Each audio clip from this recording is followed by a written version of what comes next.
Noé dio un mensaje de advertencia al mundo. Le dijo que la hora del juicio de Dios había llegado y le mostró su necesidad de entrar en el refugio del arca. Este tiempo de juicio fue una prueba en la que todos tuvieron que enfrentarse con la decisión de aceptar o rechazar el mensaje. En ese instante su tiempo de gracia había terminado, la puerta del arca se cerró y cuando las aguas cubrieron la tierra, se ejecutó el juicio mediante el diluvio. Este patrón se repetirá con exactitud en los eventos del tiempo del fin, así que acompáñame al futuro.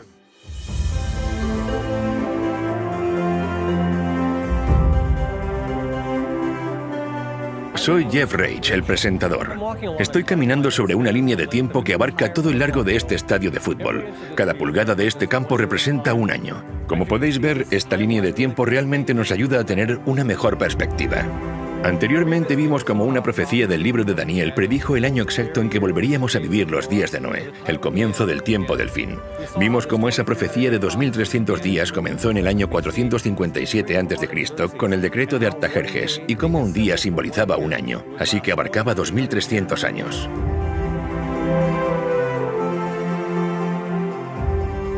Esta profecía se extendía mucho más allá del tiempo en que Jesús vivió, hasta el año 1844.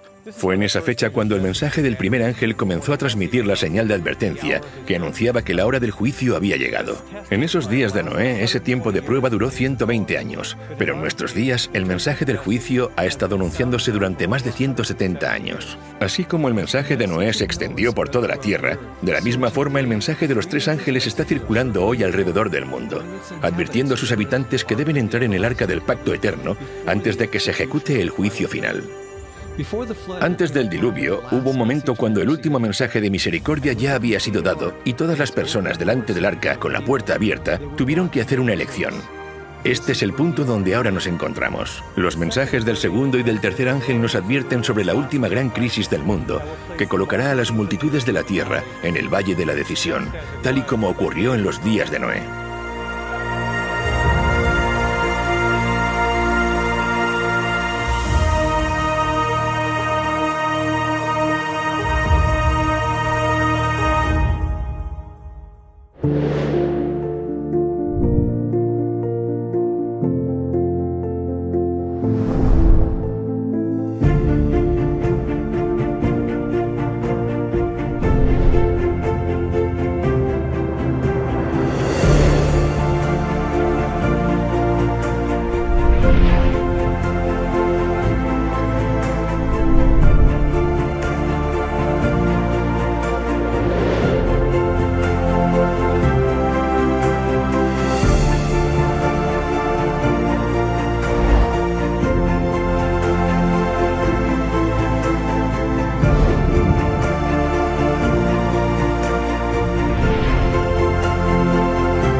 Como en los días de Noé, tercera parte, el Valle de la Decisión.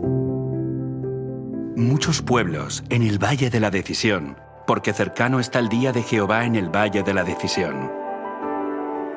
La predicación de Noé habla de un día de juicio, un día para decidir si quieres estar dentro o fuera del arca. Debes hacer tu elección. Noé fue un pregonero de justicia y al predicar y decir que en realidad el único camino que funciona es obedecer la ley de Dios, por contraste estaba condenando, por así decirlo, a los falsos sistemas de adoración. Pero lo que estaba claro es que la mayor parte de la población no estaba cómoda con los requisitos de Dios, así que los adaptaron a su conveniencia. En los días de Noé, debido a la idolatría existente y a la proliferación por todo el mundo de un sistema falso de adoración, la gente estaba dispuesta a rechazar la invitación para entrar en el arca. En nuestros días, los innumerables sistemas de adoración cosecharán un resultado similar, el rechazo del pacto eterno. Pero Dios no dejará que nadie que desee conocer la verdad sea engañado.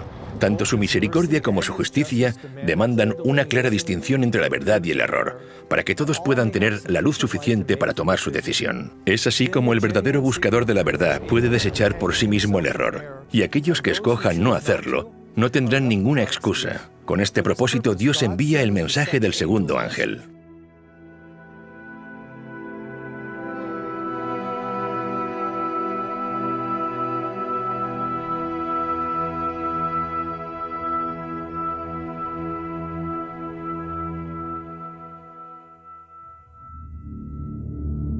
El mensaje del segundo ángel.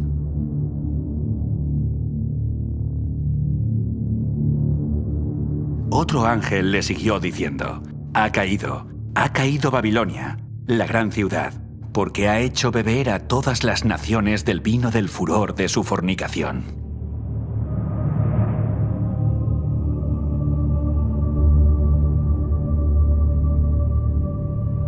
Ahora, ¿qué es el vino? En las Escrituras el vino representa las falsas doctrinas. El vino es escarnecedor, la sidra alborotadora, y cualquiera que por ellos yerra no es sabio. Beber de este vino es ser engañado, porque es un vino fermentado y hace que las personas se desvíen de la verdad. Así que en contraste con el mensaje del primer ángel que presenta la verdadera doctrina, Babilonia predica el vino, que es una doctrina falsa.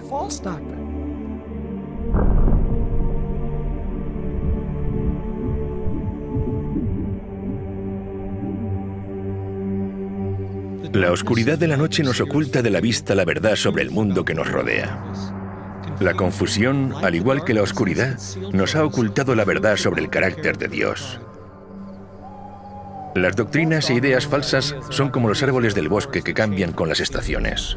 Se mecen con el viento, crecen y caen a lo largo de los siglos. Existe solo una manera de disipar la oscuridad, y es con luz.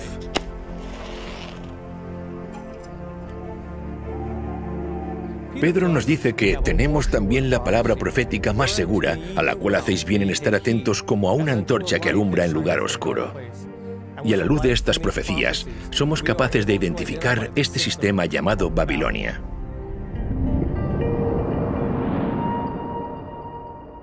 Babilonia está representada por una mujer en Apocalipsis capítulo 17. Y me llevó en el espíritu al desierto, y vi a una mujer sentada sobre una bestia escarlata llena de nombres de blasfemia, que tenía 7 cabezas y 10 cuernos.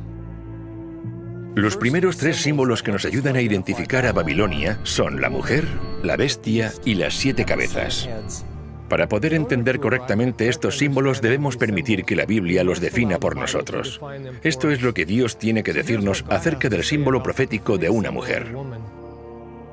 Destruiré a la bella y delicada hija de Sión. Sión fue el nombre dado al pueblo de Dios. También lo leemos en Isaías. Y diciendo a Sión: pueblo mío eres tú. Así que en el Antiguo Testamento, Dios utiliza el símbolo de una mujer para representar a su pueblo. En el Nuevo Testamento también se usa la alegoría de una mujer para representar al pueblo de Dios que conforma su iglesia. Por esto dejará el hombre a su padre y a su madre, y se unirá a su mujer, y los dos serán una sola carne. Grande es este misterio. Mas yo digo esto respecto de Cristo y de la iglesia.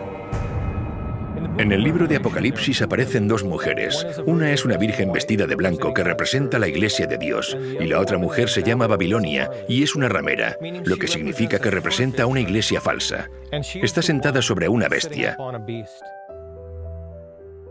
Una vez más, dejemos que la Biblia interprete sus propios símbolos y vayamos al libro de Daniel para definir lo que simboliza la bestia. La cuarta bestia será un cuarto reino en la tierra. De acuerdo con el libro de Daniel, una bestia simboliza un reino o una nación.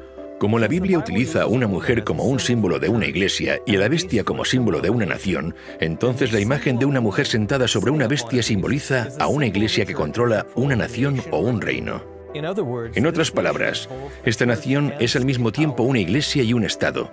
Después Juan dice que esta bestia tiene 7 cabezas, y la Biblia nos dice qué es lo que representan estas cabezas tan solo 6 versículos más adelante. Esto para la mente que tenga sabiduría. Las 7 cabezas son 7 montes, sobre los cuales se sienta la mujer. El hecho de que esta mujer se siente sobre esta bestia con 7 cabezas nos dice que esta iglesia y este estado están localizados cerca de 7 montes. Juan sigue describiendo a esta mujer con detalle. Y la mujer estaba vestida de púrpura y escarlata y adornada de oro, de piedras preciosas y de perlas, y tenía en la mano un cáliz de oro lleno de abominaciones y de la inmundicia de su fornicación, y en su frente un nombre escrito, un misterio: Babilonia la Grande, la madre de las rameras y de las abominaciones de la tierra. Nuestra cuarta pista dice que esta mujer o iglesia, a la que se llama Babilonia, es una ramera, lo que quiere decir que ha cometido adulterio contra Dios al abandonar su pacto. Así que esta iglesia no representa al pueblo de Dios. En lugar de eso, representa a una iglesia falsa. Nuestra quinta característica es la apariencia de la mujer.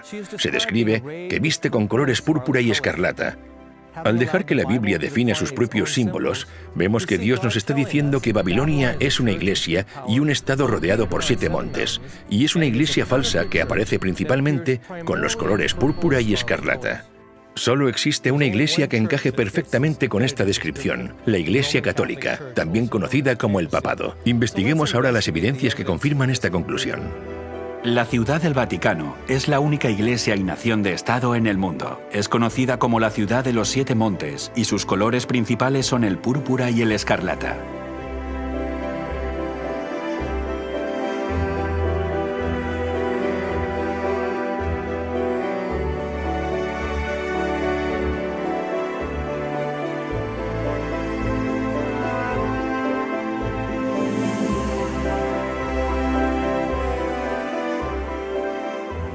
Durante la Reforma Protestante, muchos de los reformadores, incluyendo Thomas Cranmer, John Wesley, William Tyndale, John Wycliffe, Philip Melanchthon, Juan Hus, Martín Lutero y otros muchos, todos concluyeron que el papado era la ramera de Babilonia que aparecía en las Escrituras.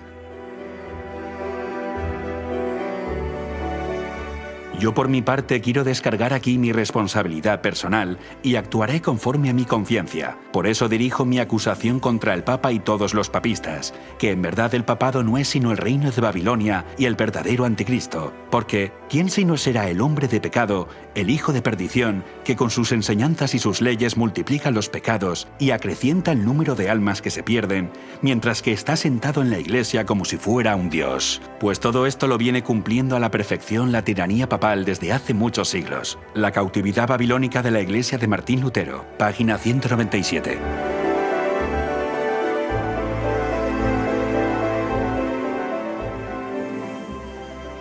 El mensaje del segundo ángel es una advertencia contra el vino de Babilonia y la influencia tóxica de sus falsas doctrinas que han engañado al mundo entero. Sí, incluso al mundo cristiano. Este gran engaño no se produjo de un día para otro, sino sutilmente a lo largo de varios siglos. Cuando piensas en lo que dijo Jesús justo antes de ir al cielo, Él dijo que este evangelio debía ser predicado en todo el mundo y después vendrá el fin. Vemos que los discípulos salen a predicar este evangelio, pero el fin no llegó. Yo creo que la razón es porque el evangelio se contaminó y comenzó a esparcirse por todo el mundo un evangelio diferente. En la segunda parte de esta serie, vimos cómo el santuario nos revela el Evangelio eterno y el pacto eterno, pero ahora veremos una profecía en el libro de Daniel donde se ataca al santuario. Esto es exactamente lo que aquí se está describiendo, un ataque al Evangelio y al pacto, reemplazándolo por un pacto falso. En Daniel capítulo 8, la Biblia habla sobre el poder de este cuerno pequeño que contaminaría el santuario. Aún se engrandeció contra el príncipe de los ejércitos, y por él fue quitado el continuo sacrificio, y el lugar de su santuario fue echado por tierra. Y a causa de la prevaricación le fue entregado el ejército junto con el continuo sacrificio, y echó por tierra la verdad, e hizo cuanto quiso y prosperó. Cuando estudias la secuencia del capítulo, no hay duda de que el cuerno pequeño está hablando del papado católico. La profecía de Daniel nos dice que el papado se ensalzaría a sí mismo y se exaltaría incluso por encima de Cristo, el príncipe del pacto. Y por culpa del papado, la verdad que representa el santuario y el ministerio de Jesús en el cielo sería echado por tierra. En lugar de mirar a Jesús como nuestro sumo sacerdote en el santuario celestial, haría que las personas se dirigieran a los sacerdotes humanos en un santuario falso en la tierra.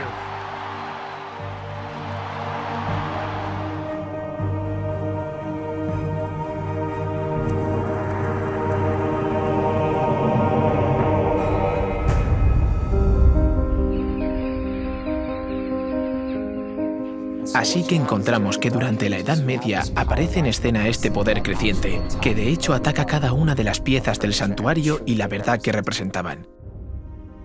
El altar del sacrificio, que representaba el sacrificio de Cristo, fue atacado. En cierto sentido, fue alterado y apareció una nueva doctrina que decía que el sacrificio de Cristo no era suficiente para obtener el perdón de los pecados. Y si querías ser perdonado, tenías que pagar dinero. Necesitabas comprar indulgencias, hacer penitencias. Así que el sacrificio de Cristo era insuficiente para limpiar los pecados. Y el sacrificio de Cristo, que es solo uno, ahora se repite constantemente en cada misa, y es así como la cruz pierde todo su poder. El lavacro, que representa el bautismo, también fue alterado. Debemos arrepentirnos y ser bautizados, lo que significa que debes de tener la edad suficiente como para entender que has pecado y ser libre de arrepentirte. Pero esta enseñanza fue reemplazada por el bautismo de infantes.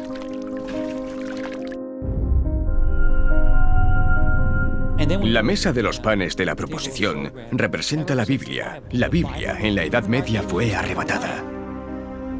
Prohibimos también que se permita a los laicos tener los libros del Antiguo y Nuevo Testamento. Les prohibimos estrictamente que posean los libros mencionados en la lengua vernácula del pueblo. Los nobles de los distritos deben buscar a los herejes en sus hogares, chozas y bosques, e incluso sus refugios bajo tierra deben ser arrasados por completo. Papa Gregorio IX en el Concilio de Toulouse, 1229 después de Cristo. Cuando quitas la palabra de Dios, quitas la verdad de Dios. Haces que la gente caiga en la superstición y consideren que la tradición está por encima de la palabra de Dios. A la gente se le dijo que no podía leer la Biblia por sí misma.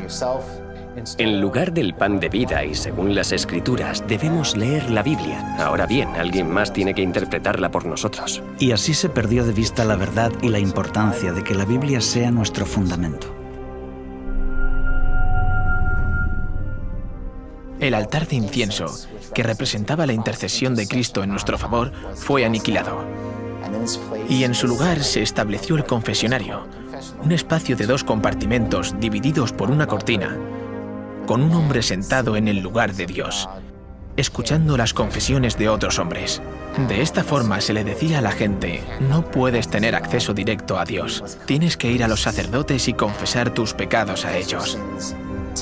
El sacerdote vino y se colocó entre el pecador y el Señor y dijo: no, tú debes ir a Dios a través de mí, necesitas confesarme a mí tus pecados. Y otra vez se levantan barreras entre el hombre y Dios. Simplemente se eliminó la opción de acudir individualmente a Dios de forma directa.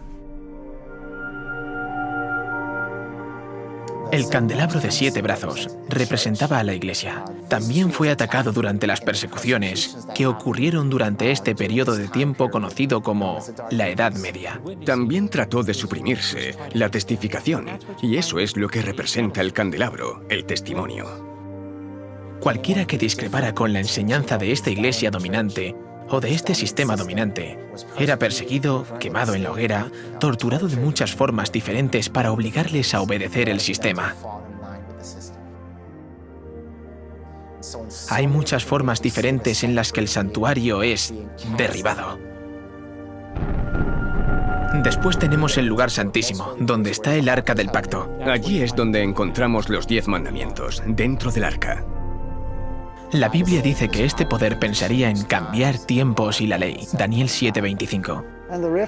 La Reforma claramente enseñaba o predicaba con arrojo que veían cómo el poder papal decía tener el derecho de cambiar su ley como representante de Dios en la tierra. La Biblia dice: acuérdate del sábado para santificarlo. Y la Iglesia Católica lo contradice: por mi divino poder anulo el sábado y te ordeno guardar el primer día de la semana. Y mirad, todo el mundo civilizado se postra en obediencia reverente a la orden de la Santa Iglesia Católica. La profecía predijo que la Iglesia Católica pensaría en cambiar los tiempos y las leyes, y que la Iglesia reconocería este hecho. El Papa tiene el poder de cambiar los tiempos, de abolir leyes y de dispensar todas las cosas, incluso los preceptos de Cristo. Cuando lees la teología de la Iglesia Católica, encuentras que el catecismo ha suprimido el segundo mandamiento. No aparece. Borraron el mandamiento que hablaba de las imágenes. No tendrás imágenes. Ahora tienen un problema porque solo tienen 9 mandamientos, así que tomaron el 10º mandamiento y lo dividieron por la mitad.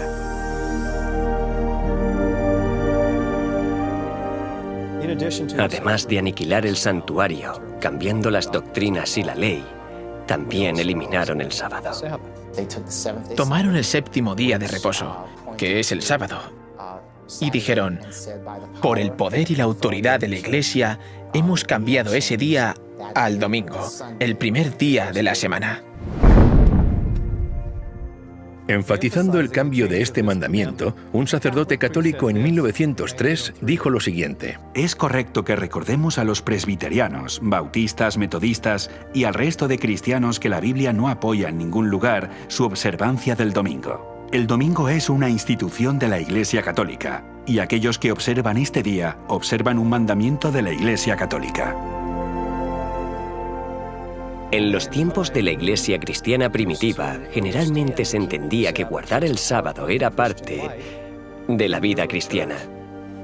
Y ahora se les decía que no, que el primer día de la semana es el nuevo día de reposo impuesto por la Iglesia Católica, porque ella misma dice tener el poder de hacerlo.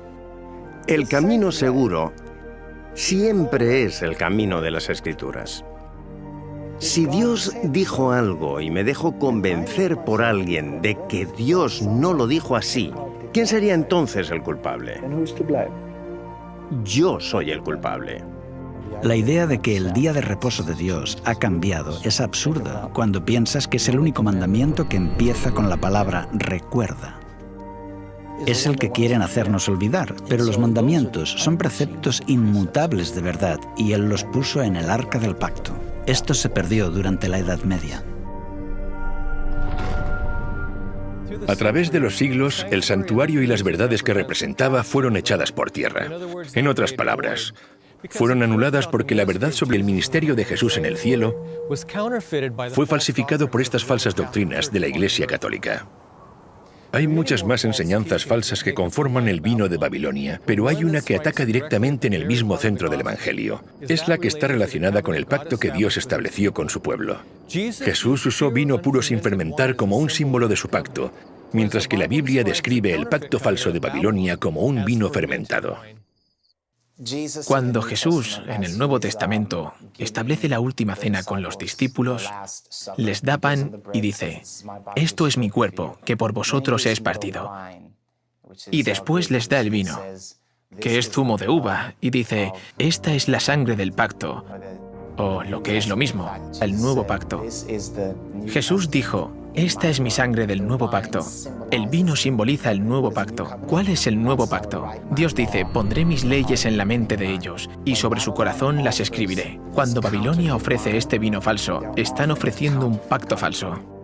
Este vino está adulterado, y de acuerdo a Proverbios 31, la Biblia dice que no es de los reyes beber vino o bebidas fuertes, no sea que bebiendo olviden la ley. Así que este vino está fermentado, es impuro.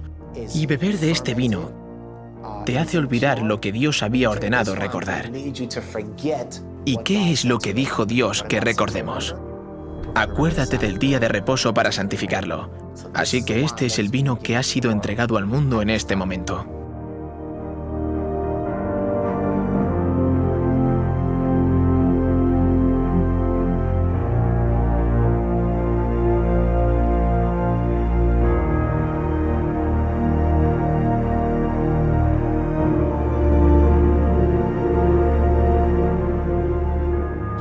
Vemos que cada pieza de mobiliario, incluyendo la ley de Dios, fue eliminada. Todo lo que la Biblia dice que este poder haría, lo hizo durante el tiempo asignado a este poder. Así es como se rechazaron por completo todas de las verdades representadas en el santuario. Así que todo el santuario, desde la puerta hasta el lugar santísimo, había sido corrompido y necesitaba ser restaurado. La profecía de Daniel 8:14 nos dice, hasta 2300 tardes y mañanas. Luego el santuario será purificado. En un momento concreto, todas las verdades que habían sido derribadas por el cuerno pequeño terminarían siendo restauradas. Todo el santuario es echado por tierra y pisoteado por este hombre de pecado, y la Reforma protestante lo restaura. A lo largo de un periodo de 500 años, eso es lo que sucedió. Dios comenzó a hacer que surgieran diferentes movimientos que restaurarían cada pieza de mobiliario, casi siglo tras siglo durante un periodo de 500 años. Tenemos a John Wycliffe en el siglo XV. Él tradujo la Biblia en el idioma del pueblo. Y así surgió, por así decirlo, la Reforma. Martín Lutero nace en el siglo XV. Comienza la Reforma protestante en el siglo XVI. Y en esencia restaura la verdad de que el sacrificio de Cristo es suficiente para el perdón de los pecados. No necesitas pagar dinero, no tienes que hacer penitencia. Es por la fe en su sacrificio en nuestro favor que somos perdonados de nuestros pecados. Juan Calvino aparece en el siglo XVI. Es el fundador del movimiento presbiteriano. Para Calvino la oración es muy importante. Escribió extensamente sobre la oración. Básicamente enseñó que no necesitas ir a los sacerdotes para dirigirte a Dios. Puedes comunicarte con el trono de Dios personalmente. En el siglo XVII, John Smith y Roger Williams son los fundadores del movimiento bautista. Y su mensaje especial es la restauración del modelo verdadero de bautismo. Debes arrepentirte y después ser bautizado. No puedes ser rociado. El verdadero bautismo es un símbolo de estar totalmente sumergido, totalmente enterrado y totalmente renovado a la vida. Así que el movimiento bautista restaura el modelo verdadero de bautismo. En el siglo XVIII aparece en escena John Wesley. Es el fundador del movimiento metodista y tiene un mensaje muy contundente para el evangelista laico. Tú eres la luz del mundo. Deja que tu luz brille. En esencia, el movimiento metodista añadía un elemento más a lo que habían descubierto los movimientos anteriores. Añade este elemento de evangelismo. Sal y deja que tu luz brille. Así que para el siglo XIX aún falta una pieza de mobiliario por restaurar. Es el Arca del Pacto, específicamente el descanso del séptimo día, el sábado. Fue en ese siglo cuando Dios levanta el movimiento adventista del séptimo día, que se enfocaría específicamente en la ley de Dios y el mandamiento que fue pisoteado, el día de reposo del séptimo día.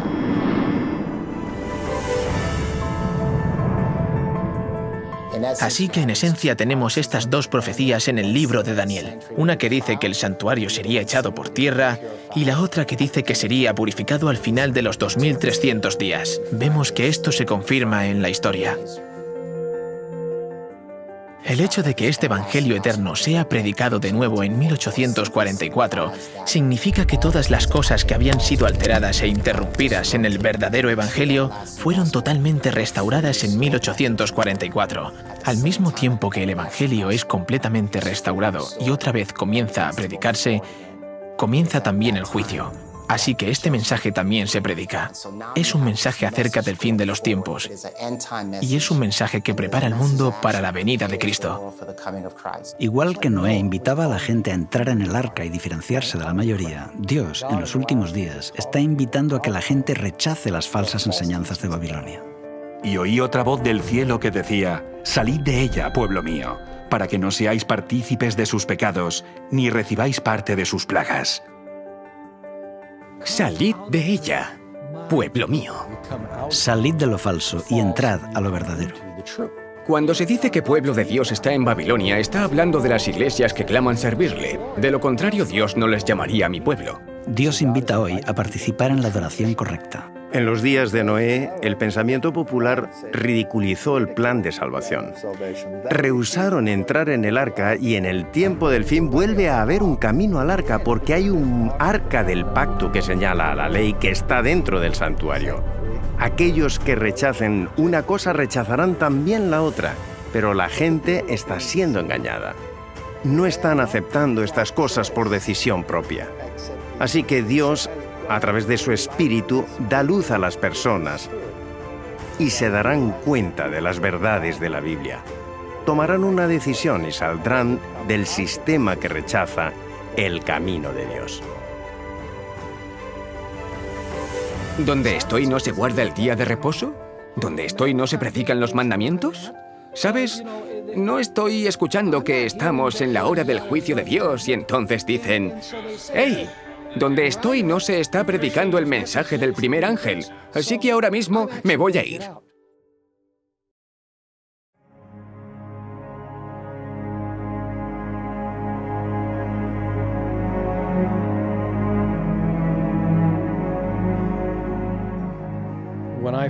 La primera vez que escuché este mensaje, que la denominación a la que pertenecía era Babilonia, y que ese era un método falso de alabanza, me asustó y me salí de la Iglesia Católica.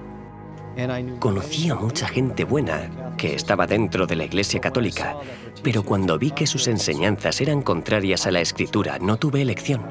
Como ser humano racional reflexioné y dije, bueno, la única conclusión lógica es seguir lo que Dios ha dicho en la Biblia, no la tradición de los hombres.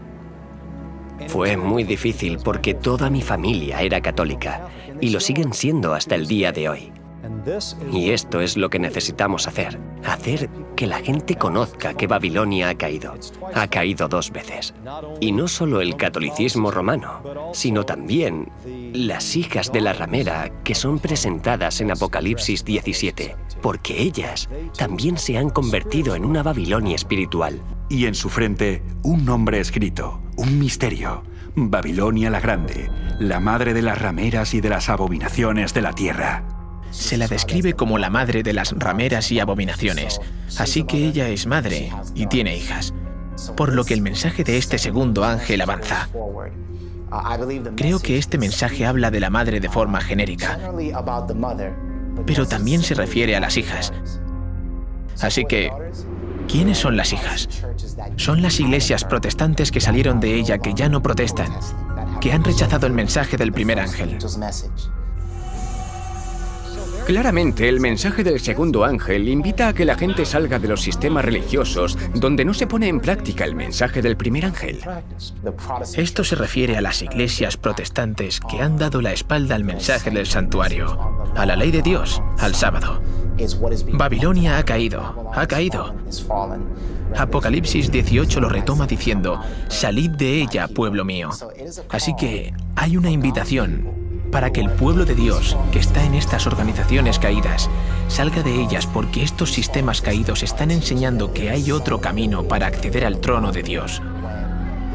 Cuando solo hay un camino al trono de Dios, y es a través del patrón que se nos dio en el santuario.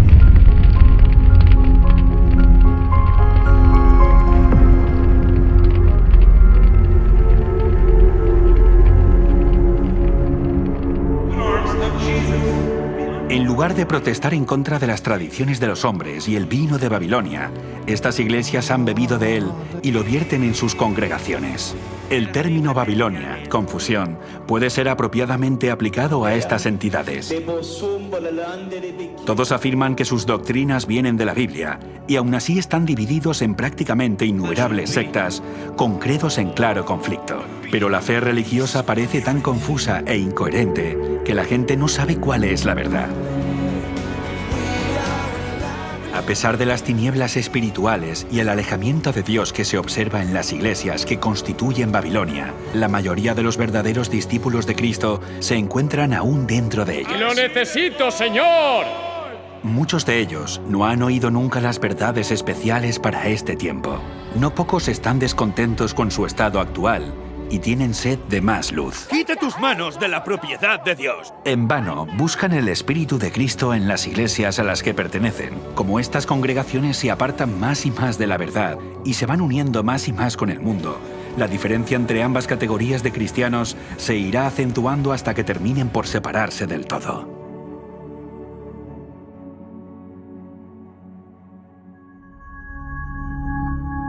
Recuerdo cuando descubrí este mensaje.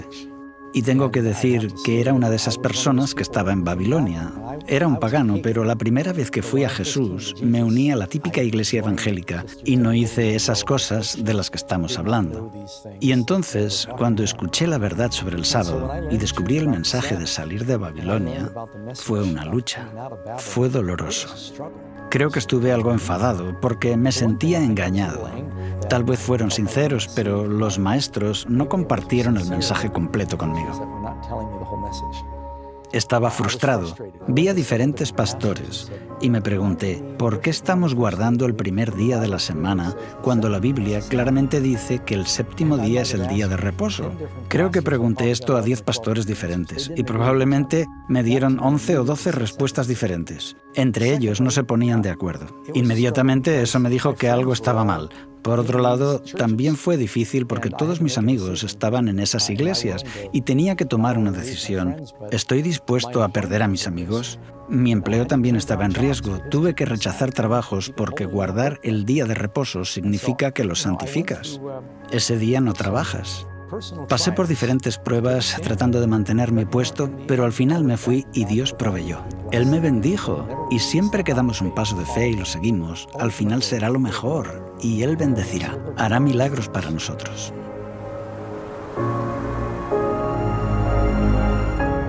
Los mensajes del primer y del segundo ángel serán difíciles de aceptar para los cristianos. Estas advertencias ponen en duda muchas de las creencias fundamentales que los cristianos han profesado. Imagino cómo fue escuchar las serias advertencias de un diluvio global pronunciadas por Noé. También supusieron un reto para la gente de aquellos días. Muchas de esas personas profesaban ser adoradores de Dios, pero las formas falsas de adoración los habían desviado tanto que realmente creían que Noé era un iluso, y rechazaron la invitación a entrar en el arca. El vino de Babilonia y los falsos sistemas de adoración están teniendo el mismo efecto hoy. Impedirán que muchas personas, incluso cristianos, reciban el mensaje del primer ángel. El mensaje les está invitando a entrar en el arca del pacto eterno. Es una invitación para adorarlo a Él, quien hizo los cielos, la tierra y el mar. Vimos cómo este mensaje apunta al mandamiento del sábado, porque es al mismo tiempo un recordatorio de su creación y una señal del pacto eterno. Al descansar el sábado, mostramos que estamos alabando al Dios verdadero y que hemos entrado en el pacto eterno al abrazar su símbolo del sábado. Pero muchos cristianos sinceros han sido engañados. Creen que adoran al Dios verdadero y que han aceptado su pacto, mientras ignoran la esencia de este pacto. Aunque engañados, Dios sabe que muchos han vivido fielmente de acuerdo al conocimiento que poseen. Pero si continúan en el error y rechazan las verdades encontradas en el mensaje de los 3 ángeles, se encontrarán fuera del arca, al igual que aquellos que rechazaron la solicitud de Noé. Dios es amor, y porque es amor, hay una cosa que no puede hacer, y es forzar a alguien a aceptar su misericordia, en contra de sus deseos. El amor invita, el amor implora, pero el amor nunca puede vulnerar el libre albedrío del cual depende su propia existencia. Dios acepta y se regocija en aquellos que vienen a Él y respeta las decisiones de aquellos que no lo hacen. Pero esto no es así con el gran adversario. Él usará todos los medios necesarios, incluyendo la coacción y la fuerza, para asegurarse la sumisión y lograr sus objetivos. Durante siglos, Satanás ha estado preparando sus engaños más poderosos para su asalto final. Pero en el otro lado, el amor hará que cada persona tome una decisión inteligente según su libre elección. Con este propósito, Dios envía el mensaje del tercer ángel para desvelar los planes del enemigo y que todos tengan la suficiente luz para que nadie sea engañado cuando se encuentre en el valle de la decisión.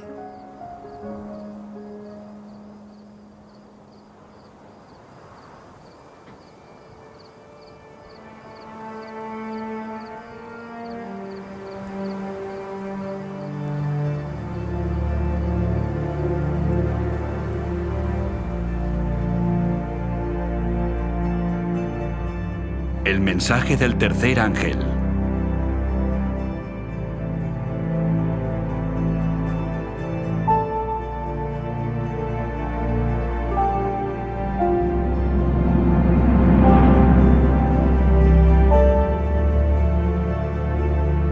Y el tercer ángel los siguió diciendo a gran voz: si alguno adora a la bestia y a su imagen y recibe la marca en su frente o en su mano, él también beberá del vino de la ira de Dios, que ha sido vaciado puro en el cáliz de su ira, y será atormentado con fuego y azufre delante de los santos ángeles y del Cordero.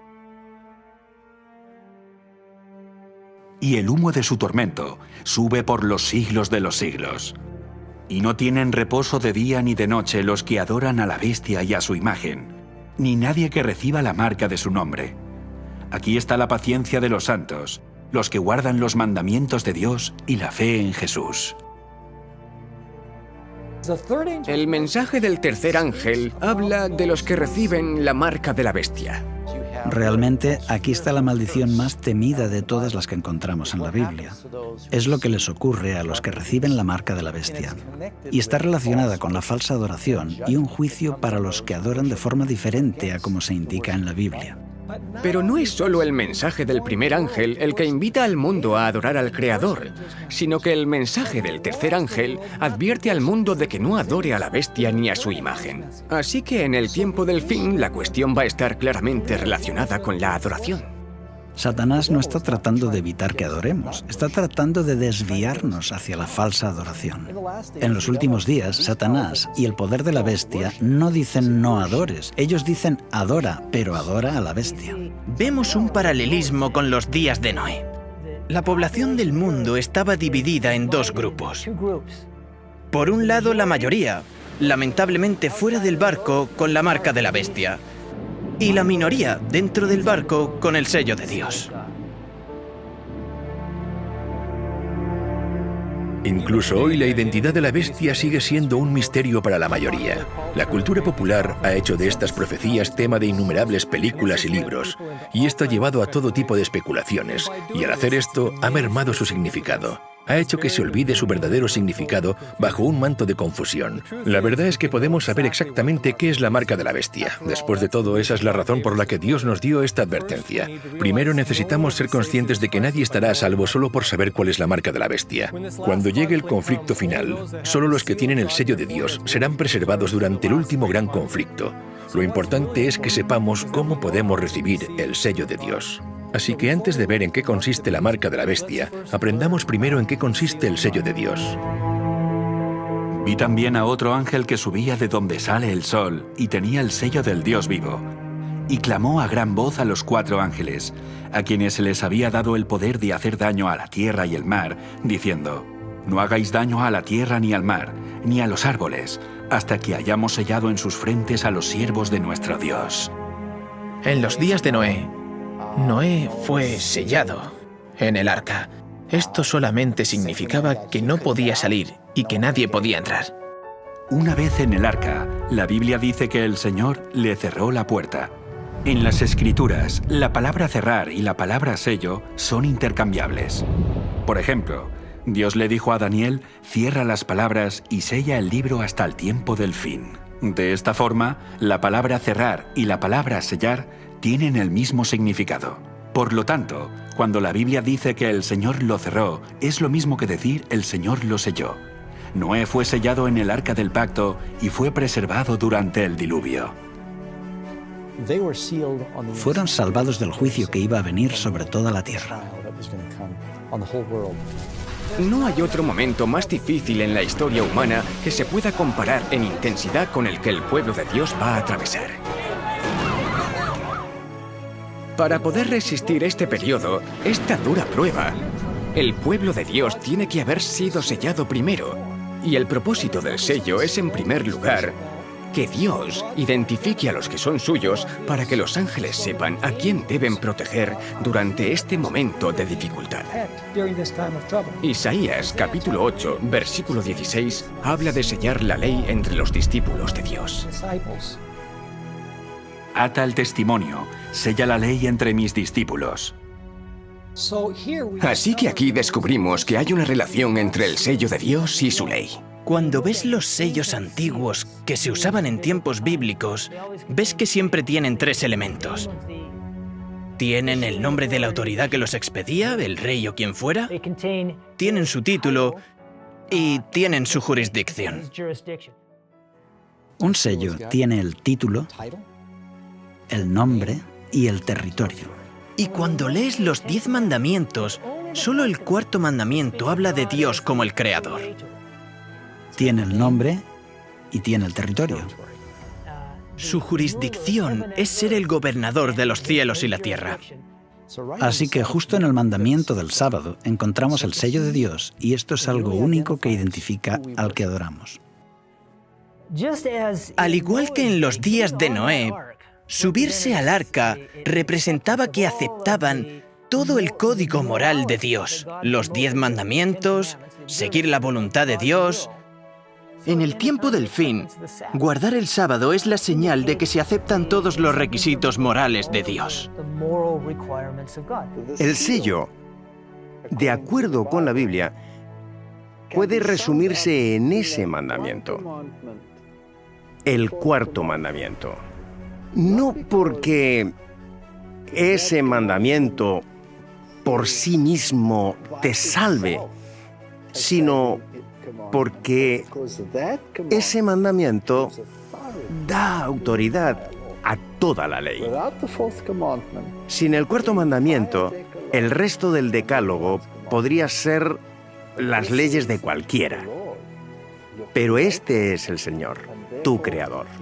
Eso es lo que le da el sello de autoridad a toda la ley. Guardando ese día conforme al mandamiento, estás reconociendo la autoridad del legislador, y por eso es importante guardar el sábado.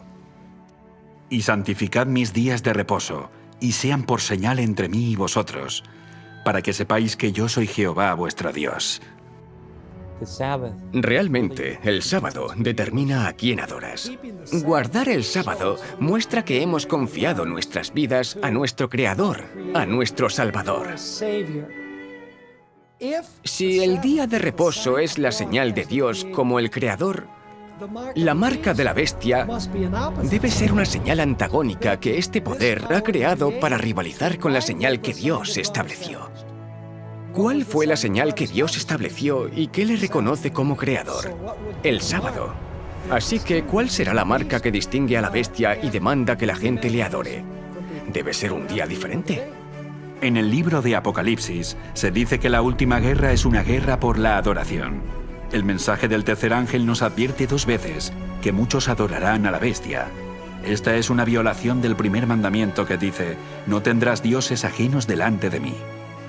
El mensaje del tercer ángel nos advierte 2 veces que muchos adorarán la imagen de la bestia. Esta es una violación del segundo mandamiento que prohíbe la adoración de imágenes e ídolos. Hemos sido advertidos de que muchos recibirán el nombre de la bestia, una falsificación del tercer mandamiento, el de no tomar el nombre de Dios en vano. Y finalmente, el mensaje del tercer ángel nos advierte 2 veces de que no recibamos la marca de la bestia, una falsificación del sello de Dios del cuarto mandamiento. Recordad el sábado, santificadlo. Podemos ver el paralelismo entre tener un solo Dios o tener más a quien adorar. El nombre, la imagen. Esto nos indica que el día de reposo es la marca, porque la descripción va en paralelo. Todo gira en torno a la primera tabla del Decálogo. Los primeros 4 de los 10 mandamientos son leyes que definen cómo tenemos que adorar a Dios. Así que cuando el mensaje del primer ángel nos ordena adorar a quien hizo los cielos, la tierra y el mar, nos dirige al arca del pacto eterno por medio de la alabanza al Creador. El mensaje del segundo ángel nos advierte que la falsa alabanza confundirá a la gente y la alejará del pacto. Y el mensaje del tercer ángel nos avisa sobre la bestia, que tratará de impedir que la gente entre en el pacto, forzándola a ignorar la señal de adoración al Creador, y en su lugar, recibir la señal de adoración de la bestia. Entonces, ¿quién es esta bestia? Me paré sobre la arena del mar, y vi subir del mar una bestia que tenía 7 cabezas y 10 cuernos, y en sus cuernos 10 diademas, y sobre sus cabezas un nombre blasfemo. Juan ve que esta bestia tiene 7 cabezas y 10 cuernos.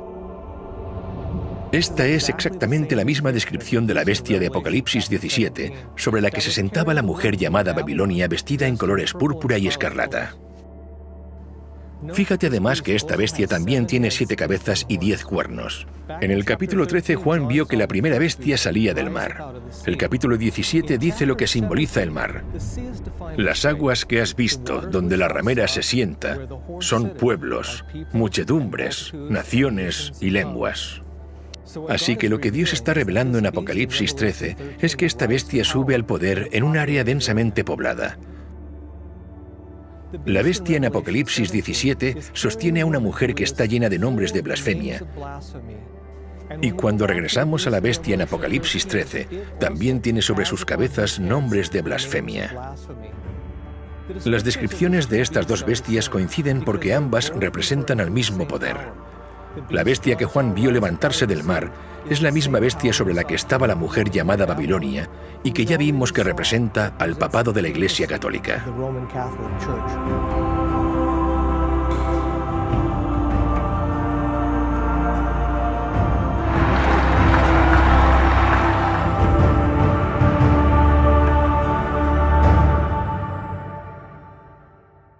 Cuando estudiamos quién es la bestia y entendemos cómo los símbolos de la bestia representan al sistema papal y a la Iglesia Católica, encontramos que su marca de adoración es la reivindicación de la capacidad que dicen tener para cambiar la ley de Dios. Cambiándola, la han distorsionado por completo. Han tomado el cuarto mandamiento y han hecho que se aplique no al día de reposo de la creación, no a la señal del poder y autoridad del Creador, sino al domingo. Según la Iglesia Católica, esta sería la marca de su autoridad, y esta es la marca de la bestia en el tiempo del fin. Un arzobispo de la Iglesia Católica dijo lo siguiente en 1562. Por lo tanto, la autoridad de la Iglesia no está unida a la autoridad de las Escrituras, ya que la Iglesia había cambiado el sábado al domingo, no por orden de Cristo, sino por su propia autoridad. La Iglesia Católica señala el cambio de la ley de Dios como prueba de que su autoridad está por encima de la Biblia y sostiene que este cambio es una señal de su autoridad. En 1893, la Iglesia Católica distribuyó la primera edición de un artículo que después fue renombrado El reto de Roma: ¿por qué los protestantes guardan el domingo? En esta publicación, el autor católico lanza a los protestantes esta pregunta. Aún no es demasiado tarde para que los protestantes se salven a sí mismos. ¿Lo harán? ¿Se mantendrán firmes en la doctrina protestante? ¿Tomarán verdaderamente solo la palabra escrita, solo las Escrituras como su única autoridad y única norma? ¿O todavía retendrán la doctrina y la práctica indefendible, contradictoria y suicida, de seguir la autoridad de la Iglesia Católica y llevar la señal de su autoridad? ¿Guardarán el día de reposo del Señor, el séptimo día, de acuerdo a la Escritura? ¿O guardarán el domingo de acuerdo a la tradición de la Iglesia Católica? Eliminar aquello que nos recuerda la autoridad de Dios como Creador, rechazar la señal de la fe, la supresión de esas cosas, ataca a los cimientos de nuestra relación con Dios y todo lo que esto conlleva. El acto más desafiante que puede haber para desafiar la autoridad de Dios es cambiar su ley, porque la ley es la base de su gobierno. El papado reclama este cambio como una señal de su autoridad. Aquellos que adoren al Creador honrarán el día que Dios santificó como la señal de su autoridad y de que forman parte del pacto. Y aquellos que pisoteen la ley de Dios para obedecer una representación humana recibirán la marca de la bestia, porque aceptan la señal de lealtad al poder que escogieron obedecer, en lugar de obedecer a Dios. Este es el centro del conflicto en esta última guerra por la adoración. Conforme esta crisis se intensifica y se hace universal, cada persona recibirá la señal del poder que decidieron obedecer, en la frente o en la mano. La marca será tanto en la frente como en la mano. Ahora bien, para entender realmente lo que esto implica, tenemos que leer Deuteronomio capítulo 6. Y estas palabras que yo te mando hoy estarán sobre tu corazón, y las repetirás a tus hijos, y las atarás como una señal en tu mano, y estarán como frontales entre tus ojos. Así que primero necesitamos entender qué significan estas palabras, que son los mandamientos que acababan de ser dados en el capítulo anterior. En Éxodo capítulo 13, versículo 9, dice lo mismo. Y también en Deuteronomio 11. La ley de Dios debe estar en tu mano y como frontales entre tus ojos. Y eso añade un nuevo significado a la marca de la bestia. La marca en la frente significa que conscientemente has tomado la decisión de no seguir a Cristo. Hablamos de símbolos. En la mano significan tus acciones y en la frente tu fe y tu forma de adorar. Puedes recibir la marca de cualquiera de las dos formas. Puede que conscientemente no estés de acuerdo con ella, pero la recibes porque dices, realmente no estoy de acuerdo, pero voy a hacerlo porque no quiero perder mi vida. El texto dice que está en la mano y en la frente. Tienen la ley y el pacto de la bestia en su forma de actuar y en su forma de adorar. En esta guerra por la adoración, la bestia tiene un aliado poderoso. Después de ver la primera bestia levantarse del mar, Juan ve otra bestia y dice que esta segunda bestia es la que forzará al mundo a adorar a la primera bestia. Después vi otra bestia que subía de la tierra y tenía 2 cuernos semejantes a los de un cordero, pero hablaba como dragón. Y ejerce toda la autoridad de la primera bestia en presencia de ella y hace que la tierra y los moradores de ella adoren a la primera bestia, cuya herida mortal fue sanada. Instigar a que alguien haga algo significa que estás utilizando la fuerza, y en esta profecía la segunda bestia usará su poder para provocar o forzar a los habitantes de la tierra a que adoren a la primera bestia.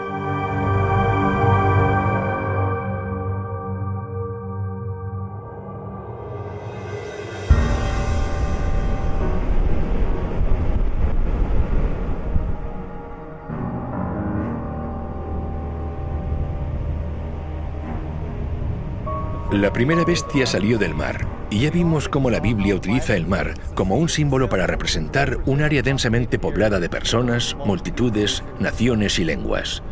La segunda bestia sale de la tierra, que por contraste representa un área remota, lejos de las ciudades o áreas habitadas de la tierra. Se trata de una nueva nación ascendiendo al poder en un área relativamente deshabitada.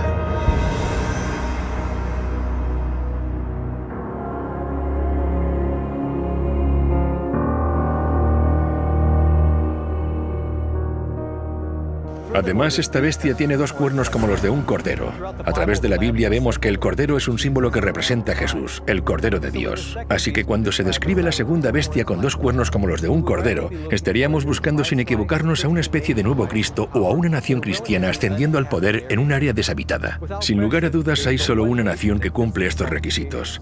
Y no es mera coincidencia que a menudo se la considere la nación más poderosa e influyente del mundo, los Estados Unidos de América. Los padres fundadores de esta nueva nación profesaban creer en el Dios de la Biblia cuando declararon: «Consideramos estas verdades evidentes por sí mismas que todos los hombres han sido creados iguales. El Creador les ha concedido ciertos derechos inalienables. Entre esos derechos se cuentan la vida, la libertad y la búsqueda de la felicidad». La primera enmienda a la Constitución de los Estados Unidos de América no solo manifiesta fe en el Creador, sino que también garantiza las libertades civiles y religiosas. Declara: el Congreso no podrá hacer ninguna ley con respecto al establecimiento de la religión, ni prohibiendo la libre práctica de la misma. Este nuevo gobierno se estableció para evitar la intolerancia religiosa y la persecución que había prevalecido en Europa por tantos siglos, para impedir que la Iglesia controlara al Estado y que el Estado controlara a la Iglesia. Jesús dijo: «Dad pues a César lo que es de César y a Dios lo que es de Dios». Estos principios cristianos, escritos en los documentos de los fundadores de los Estados Unidos, fueron el secreto de su éxito. Millones huyeron a América para poder adorar de acuerdo a los dictados de su conciencia. Pero la Biblia declara que se avecinaban cambios. Cuando Juan vio a esta bestia salir de la tierra, dice que era como un cordero, pero hablaba como dragón.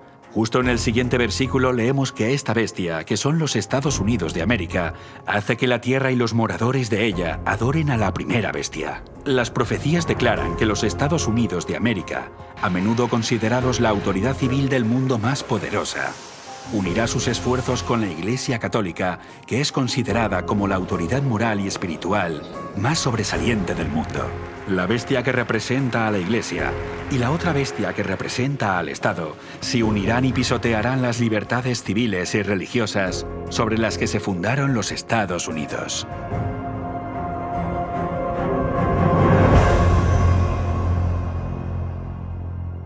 En el tiempo de Cristo y los apóstoles, miles de personas abandonaron la religión de los saduceos y los fariseos, a los que Jesús había declarado corruptos, para formar parte del cuerpo de Cristo, la Iglesia del Nuevo Testamento. Los líderes religiosos apelaron al poder político para perseguirlos.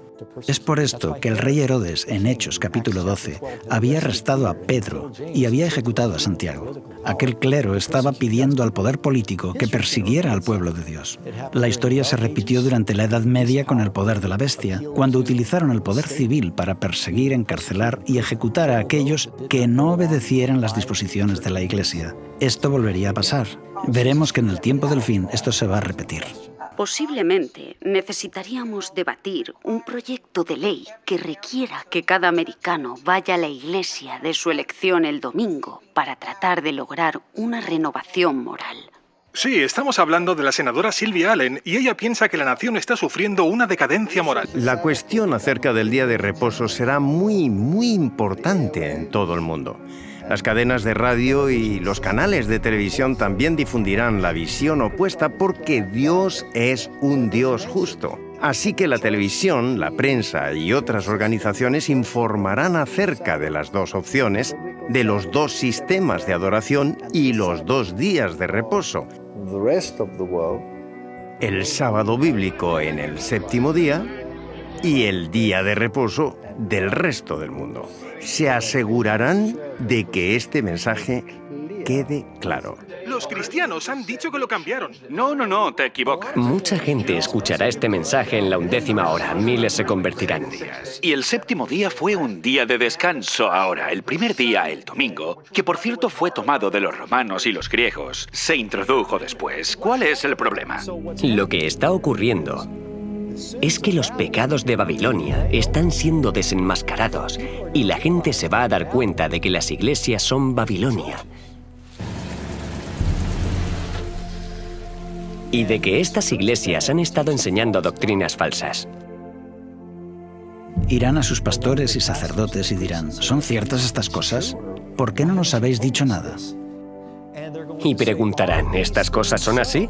Y claro, la mayor parte harán todo lo que puedan para denunciarlo y apartarse de ellos, pero ellos continuarán diciendo paz, paz, no os preocupéis por estas cosas. Les están engañando, pero muchos no se quedarán satisfechos. Habrá muchos que escuchen este mensaje y lo acepten. Van a posicionarse y saldrán de Babilonia a costa de una gran pérdida personal y experimentarán una gran tribulación y persecución. Comenzarán a abandonar las iglesias nominales, aunque los líderes no van a descansar tranquilamente. De hecho, harán todo lo que puedan para contrarrestar el mensaje que ha sido difundido. Los líderes religiosos protestantes y católicos van a unir sus fuerzas.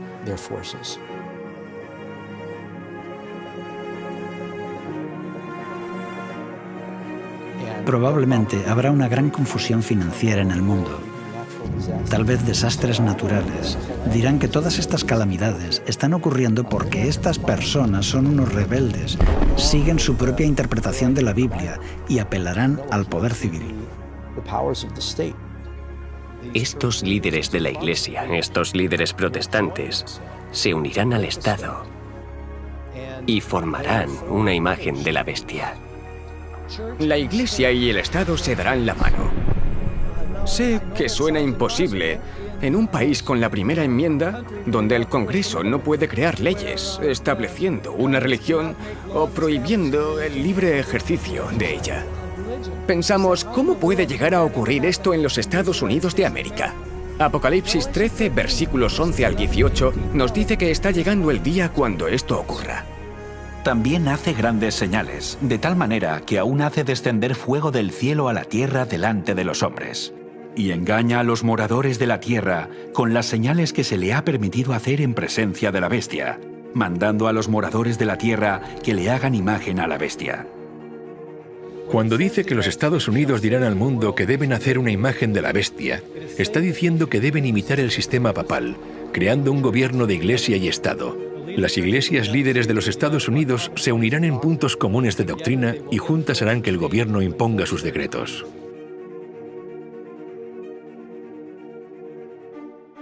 Los líderes religiosos en los Estados Unidos presionarán fuertemente para establecer una ley dominical a nivel nacional.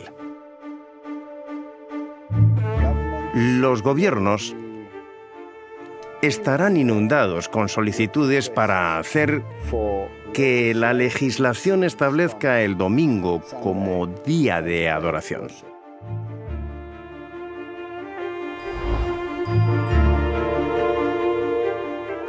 Esto terminará derivando en una ley dominical en todo el mundo.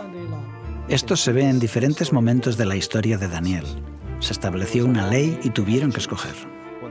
Cuando se instaló la imagen en los valles de Dura, no parecía que tuviera importancia. No fue importante hasta que se ordenó que todos debían adorarla. ¿Obedezco a la ley del Estado, me postro y adoro a la imagen de oro? ¿O obedezco la ley de Dios y permanezco en pie cuando todos los demás se han postrado? Satanás quería que desobedecieran a Dios. Después de negarse, está el decreto de muerte. La antigua historia de la imagen de oro en Babilonia que todos debían adorar o por el contrario serían ejecutados es en sí una profecía que representaba a Babilonia la Grande en el tiempo del fin, porque establecerá una imagen de la bestia y el que no la adore deberá ser ejecutado. Y que ninguno pudiese comprar ni vender, sino el que tuviese la marca o el nombre de la bestia, o el número de su nombre. Imagina que desde este momento en adelante no se te permitiera comprar ni vender, sin comida, ni ropa, ni agua. ¿Cuánto tiempo aguantarías? El propósito de esta ley es obligar a aquellos que obedezcan la ley de Dios a perecer como marginados de la sociedad o a rendirse y recibir la marca de la bestia. El ridículo, la persecución y la severidad del castigo irán en aumento hasta que finalmente derivará en la pena de muerte. Y se le permitió infundir aliento a la imagen de la bestia, para que la imagen hablase e hiciese matar a todo el que no la adorase. ¡Alto, policía! ¡Quieto! ¡Policía! ¡Ya habéis ¡Vamos, oído! póngase ahí! ¡Vamos! ¡No se mueva! ¡Al suelo! ¡Vamos, vamos, al suelo! Y la Iglesia instigará a que aquellos que no obedezcan esta ley sean perseguidos. La presión política va a ser aplicada de tal forma que usarán el poder militar y policial para perseguir a aquellos que crean en la verdad bíblica. Muchos antes del final, en el fin del tiempo de gracia, perderán sus vidas o serán llevados a prisión. El problema del mundo es lo que lo controla. Hay solo una minoría que tiene el mensaje de fe en la justicia de Dios. Es el mensaje de Noé y es un mensaje de esperanza. Es un mensaje de salvación, pero también es un mensaje de juicio. La elección final es del hombre, que debe decidir entre la ley dada por Dios y la ley dada por el hombre. Y el catolicismo dice exactamente lo mismo. Dice que la decisión está entre el sábado bíblico y el día de reposo papal.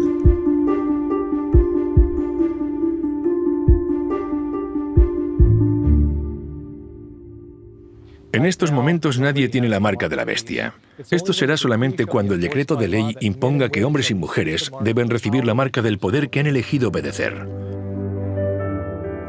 Antes de continuar, quiero dedicar un momento para considerar 3 principios latentes en esta controversia. Veréis, la lucha entre el día de reposo de Dios y la legislación dominical es una disputa acerca del carácter de Dios. ¿Quién es Dios? ¿Impondría que todos le adoren por la fuerza o más bien desearía un servicio de amor ofrecido libremente? Dependiendo de nuestra respuesta, esta pregunta determinará en qué lado de la controversia te encontrarás. Si crees que Dios obligará a los suyos a adorarlo, entonces puedes llegar a pensar que Dios desea la ley dominical. Sin embargo, si crees que el carácter de Dios es altruista y amoroso, entonces reconocerás que la imposición del día de descanso, la violación de la libertad y la conciencia es la obra de otro poder. El segundo principio nos lleva a la siguiente pregunta. ¿Cómo nos salva Dios? La idea de que podemos apaciguar a Dios y poner fin a los desastres de la tierra imponiendo de forma estricta el día de adoración, en cierto modo sería como aceptar el principio de que el hombre puede salvarse a sí mismo mediante su esfuerzo personal. Por otra parte, si creemos que Dios es quien nos da la salvación, tal y como nos lo asegura el pacto hecho con Él, entonces entraremos en su reposo y honraremos el séptimo día, que fue dado como una señal de que reconocemos que Él es el único que nos salva. El tercer principio es la demostración. Es en las crisis donde se revela el verdadero carácter, y cuando el conflicto final envuelva al mundo, todos manifestarán el carácter que han cultivado. Unos revelarán el carácter altruista de Dios al sacrificar sus vidas para ayudar a salvar a otros, mientras que otros revelarán el carácter egoísta del adversario al sacrificar las vidas de otros para salvarse ellos mismos. Estos son los principios detrás del gran conflicto en los que todos nosotros estaremos involucrados. Y aquí se puede ver con claridad que lo que crees acerca del carácter de Dios y lo que crees sobre la salvación determinará probablemente si escoges recibir la marca de la bestia o el sello de Dios.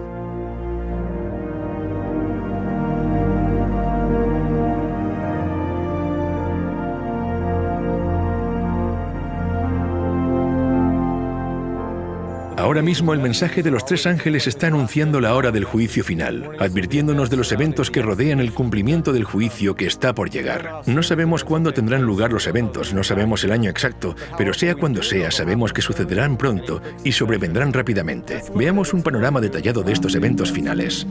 Ahora mismo los eventos que ocurren en el mundo están confluyendo para suscitar la crisis de la marca de la bestia, tal y como la Biblia lo predijo. Y será entonces cuando se agote el tiempo de prueba, seguido por la ejecución del juicio y la segunda venida de Cristo. En los días de Noé, el mundo entero se encontraba en el valle de la decisión, pero cuando todos habían tomado su decisión de aceptar o rechazar el refugio del arca, la puerta de la misericordia se cerró. En ese momento, su decisión fue sellada. Todos habían elegido aceptar o rechazar la invitación para entrar en el refugio del pacto eterno, y muy pronto la puerta se volverá a cerrar de nuevo para siempre.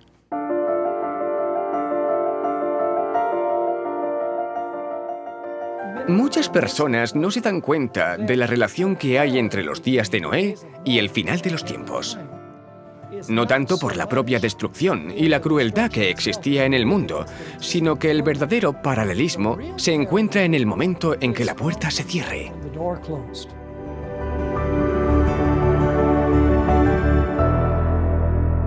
El fin del tiempo de gracia. Nosotros como humanos, sencillamente, no podemos comprender la tolerancia y la paciencia de Dios. Pero Él dijo, no contenderá mi espíritu con el hombre para siempre. Hay un límite, y en el tiempo de Noé, Dios determinó 120 años. ¿Por qué no aniquiló a los impíos en ese momento? Es porque Él ama su creación. Él tiene que demostrar que Él da al impío todas las oportunidades y que tiene paciencia. Pero llega un punto donde el tiempo de gracia termina y vemos que la puerta del arca se cierra. Creo que justo ahora estamos llegando al fin del tiempo de gracia de Dios y de la misericordia para esta generación. El mensaje de Noé se da a través del mensaje de los tres ángeles. Y llegará el momento cuando ese mensaje ya no se dará más. Los impíos no se perdieron cuando comenzó a llover. Se perdieron cuando la puerta se cerró. Entonces Noé se salvó. Él fue sellado, pero el destino de los que quedaron fuera estaba ya fijado. Pero la gente no lo sabía. Vieron que la puerta se cerró, pero se burlaban de Noé, sin darse cuenta de que ya no tenían oportunidad de salvarse. Aunque el tiempo de gracia había terminado, el hombre estaba todavía en la tierra. En el tiempo del fin volverá a haber un momento cuando la gracia se haya terminado, pero el hombre esté aún en la tierra. El juicio se ha terminado. El juicio hace que una nación, un pueblo, sea destruido. Pero aún no se ha ejecutado la sentencia. Esto es lo que sucederá en el tiempo del fin. Muchos cristianos creen que la posibilidad de salvación terminará después de que Jesús regrese. Pero el hecho de que la puerta se cerrara en el tiempo de Noé nos muestra que esto no es verdad. La puerta de la salvación se cerrará antes de la segunda venida y leemos esto en Apocalipsis capítulo 22. El que es injusto, sea injusto todavía. El que es inmundo, sea inmundo todavía. Y el que es justo, practique la justicia todavía. Y el que es santo, santifíquese todavía. Y sabemos que Jesús aún no ha llegado en este momento, porque justo después de esto dice: He aquí, yo vengo pronto. Y en ese preciso momento, la paciencia de Dios se agotará, al igual que ocurrió en el tiempo de Noé. Así que Dios pide que nos preparemos, no para la segunda venida de Cristo. Él pide que nos preparemos para cuando se termine el tiempo de gracia. Esto es lo importante.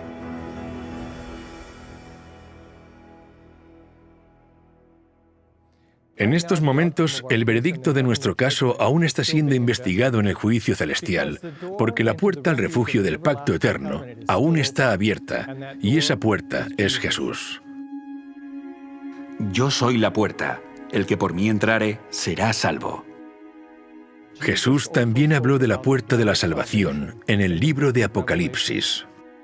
He puesto delante de ti una puerta abierta, la cual nadie puede cerrar, aunque tienes poca fuerza. La razón por la que Noé no cerró la puerta del arca es porque representaba la puerta de la salvación y ningún hombre podía cerrar esta puerta. Imagina la fe de Noé al haber preparado un arca durante 120 años sabiendo que no tenía forma de cerrar la puerta. Él confió en que Dios cumpliría su promesa, y es así como ocurrió en los días de Noé, porque leemos que Jehová le cerró la puerta. Cuando el juez golpea con su mazo, el caso está cerrado y la investigación ha terminado. De la misma forma, el cierre del arca mostró que el caso de cada individuo había sido determinado. Todos habían escogido aceptar o rechazar la promesa de misericordia. Para entender cómo Dios cerró la puerta de la salvación al final de los tiempos, necesitamos abrir nuestro libro de texto, El Santuario, y veremos cómo Jesús, en este momento, está manteniendo la puerta abierta. Porque no entró Cristo en el santuario hecho de mano, figura del verdadero, sino en el cielo mismo, para presentarse ahora por nosotros ante Dios. Él está en la presencia de Dios. Está allí como nuestro mediador. En estos momentos tenemos un mediador que está intercediendo. Él vive para interceder por nosotros. Un día la intercesión terminará y Él se marchará. El sumo sacerdote saldrá del lugar santísimo. El incensario será derribado. En este momento, no hay más mediador. Y por lo tanto, no puede haber más perdón de los pecados. Cristo es el que murió, más aún, el que también resucitó, el que además está a la diestra de Dios, el que también intercede por nosotros. Jesús es nuestro defensor en el tribunal celestial, y su intercesión ante el Padre suplicando para nosotros por los méritos de su sangre hace posible la misericordia. Esto significa que cuando Jesús deja la presencia del Padre, la humanidad ya no tendrá más un mediador, y la puerta de la misericordia se cerrará. Ahí los salvos quedan salvos y los perdidos quedan perdidos. Lo que significa que cada caso ya ha sido decidido para vida o para muerte. Damos por sentado que Él nos perdonará, porque a menudo cuando pecamos sabemos que podemos orar y Él nos perdona. Pero un día la lavandería va a cerrar y ya no podremos ser purificados. Así que ahora es el momento de ser santificados y purificados. En el tiempo del fin, Dios va a tener una generación que tiene una naturaleza pecadora, pero a través del poder de Dios, ganarán la victoria total sobre el pecado. Vi también como un mar de vidrio mezclado con fuego, y a los que habían alcanzado la victoria sobre la bestia y su imagen, y su marca y el número de su nombre, en pie sobre el mar de vidrio con las arpas de Dios. Son llamados los 144.000 los santos que viven cuando Jesús viene. Ellos van a desarrollar un carácter como el de Jesús. Dicho de otra forma, van a desarrollar un carácter de victoria sobre el pecado. La victoria sobre el pecado es la victoria sobre el egoísmo. La vida de Jesús fue una corriente ininterrumpida de servicio altruista a Dios y al hombre. Cuando el pueblo de Dios es perfeccionado, sus vidas también serán de servicio altruista, libres de todo egoísmo, puesto que el verdadero carácter cristiano se consigue cuando el impulso de ayudar y bendecir a otros brota constantemente desde dentro. Este es el carácter que desarrollará el pueblo de Dios. Serán las peores circunstancias en la historia de la tierra, a menos que encontremos refugio en Cristo antes de que termine el tiempo de gracia. No habrá refugio durante el tiempo de dificultad.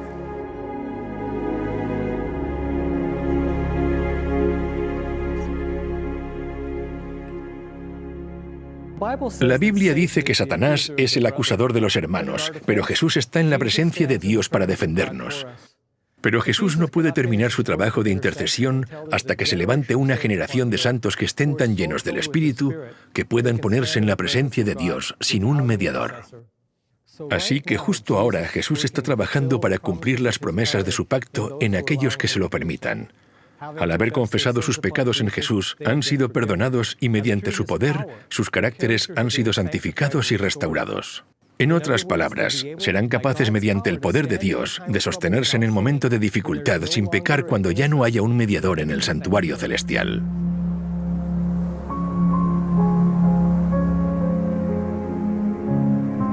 Para hacernos una idea de lo que ocurrió con Noé y su familia cuando entraron en el arca, la puerta se había cerrado y durante 7 días no pasó nada. Y los impíos estaban fuera, y no había señales de que fuera a suceder lo que Noé había predicho. Tuvo que haber pensado, bueno, este diluvio, estas aguas van a llegar en cualquier momento. No hay duda de que durante ese tiempo Noé atravesó una prueba severa de su fe. Y pasó un día y no ocurrió nada. Pasan 2 días y nada. Yo creo que Noé comenzó a extrañarse. Él pensó, bueno, quizá estaría equivocado. Y después de 7 días, fue cuando vino el juicio. En el tiempo del fin ocurrirá lo mismo. El pueblo de Dios pasará por un momento de gran dificultad. Les van a hacer creer. Serán tentados a creer que la presencia de Dios les ha abandonado.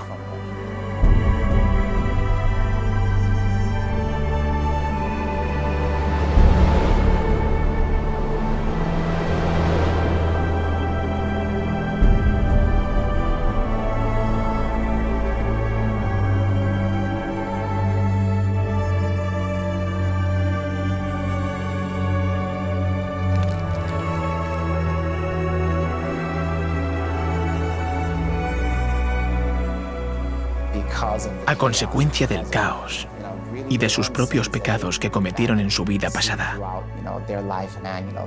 Mira mi vida, no es lo que debió haber sido, y pasarán por ese momento de dificultad, que es un trance de auténtica agonía mental. ¿Se terminó el tiempo de gracia? ¿Soy salvo?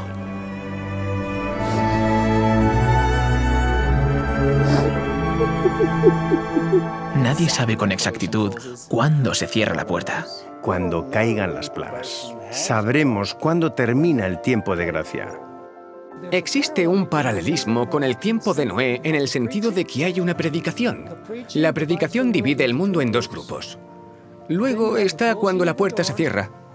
Después hay un periodo donde la fe de los que están dentro del arca se pone a prueba y aquellos que están fuera están seguros de que Noé y su familia están equivocados. Y después está la destrucción. Llama la atención el paralelismo con el tiempo del fin, porque primero está el mensaje de los 3 ángeles que incluye el momento del juicio. Después de esto se cierra la puerta, cuando los inmundos permanecen inmundos y los justos siguen siendo justos. El santo seguirá siendo santo y el injusto continuará siendo injusto. Después de eso habrá un periodo de tribulación donde el pueblo de Dios estará en la tierra. Su fe será puesta a prueba. Luego vendrá la destrucción. Así que hay un paralelismo sorprendente entre lo que sucedió en los días de Noé y lo que sucede durante el día del juicio final. Y este juicio termina con el fin del tiempo de gracia, no con la segunda venida de Cristo. Termina en el fin del tiempo de gracia, cuando la puerta se cierra, al igual que ocurrió en los días de Noé. En Lucas capítulo 13, también aparece la imagen de la puerta cerrada y la gente que llama a la puerta para entrar. Porque os digo que muchos procurarán entrar y no podrán. Después que el padre de familia se haya levantado y cerrado la puerta, y estando fuera empecéis a llamar diciendo, «Señor, Señor, ábrenos». Él respondiendo os dirá, «No sé de dónde sois». Entonces comenzaréis a decir, «Delante de ti hemos comido y bebido, y en nuestras plazas enseñaste». Pero os dirá, «Os digo que no sé de dónde sois, Apartaos de mí, todos vosotros, hacedores de maldad. Lo más triste de todo esto es que muchas de estas personas que están llamando a la puerta se autoengañaban. Creían que estaban caminando con el maestro, cuando en realidad estaban caminando con otro, un maestro falso. Jesús identificó solo una razón para no conocerlos. Él dijo: «Apartaos de mí todos vosotros, hacedores de maldad». Y la palabra maldad significa sin ley. Aunque ellos afirmaban ser seguidores de Cristo, no se rindieron a la obra del Espíritu Santo y en consecuencia no guardaron sus mandamientos. La Biblia dice: «Pues este es el amor a Dios, que guardemos sus mandamientos, y sus mandamientos no son gravosos». En Primera de Juan dice que el que dice yo le conozco y no guarda sus mandamientos, el tal es mentiroso y la verdad no está en él. Así que no basta solamente con afirmar ser cristiano, no es suficiente. Por este motivo, muchos se sorprenderán cuando se enteren de que están fuera del arca y dicen: Señor, Señor. Y él dice: apartaos de mí, no os conozco. Así será la situación en los últimos días. La gente va a pensar que las formas de religión pueden hasta cierto punto suplir la santidad y devoción reales.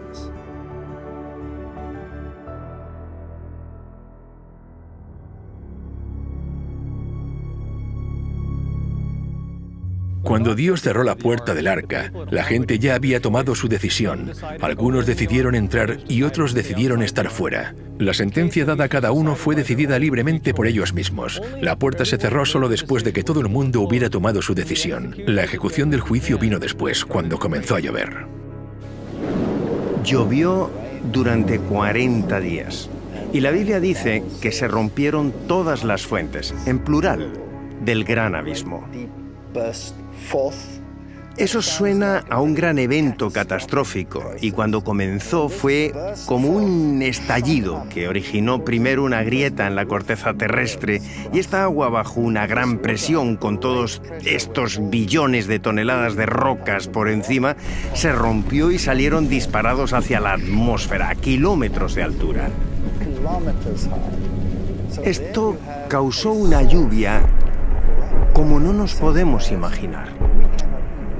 Conforme esta agua se disparaba a través de esta grieta a gran presión y a gran velocidad, se producía una erosión masiva.